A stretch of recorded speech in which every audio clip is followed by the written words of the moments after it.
ఎవరైనా ఏదైనా నేరం చేసినప్పుడు పోలీసులు కేసు నమోదు చేసి అరెస్ట్ చేస్తారు. అనంతరం కొంతకాలానికి న్యాయస్థానం బెయిల్ మంజూరు చేస్తూ కొన్ని సందర్భాల్లో నిందిత మొత్తం చెల్లించాలని పేర్కొంటుంది. ఆ డబ్బు చెల్లించిన తర్వాతే బెయిల్ పై బయటకు వచ్చేందుకు అర్హత లభిస్తుంది.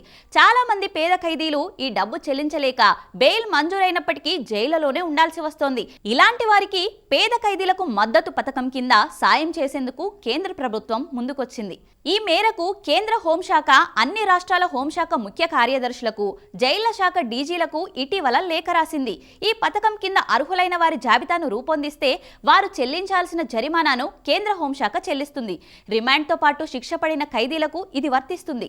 రిమాండ్ ఖైదీలైనా, శిక్ష పడిన వారైనా బెయిల్ పొందిన 7 రోజుల తర్వాత కూడా విడుదల కాకపోతే అలాంటి వారితో ఒక జాబితాను రూపొందిస్తారు.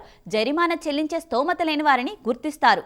రిమాండ్ ఖైదీల జరిమానా మొత్తం 40,000 లోపు ఉంటే అంత మొత్తం విడుదల చేయాలంటూ ఈ పథకానికి సెంట్రల్ నోడల్ ఏజెన్సీగా ఉన్న జాతీయ నేరాల నమోదు సంస్థని జిల్లా కమిటీ కోరుతుంది.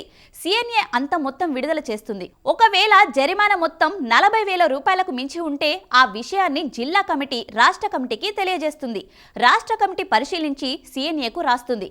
అప్పుడు ఆ మొత్తాన్ని సిఎన్ఏ విడుదల చేస్తుంది.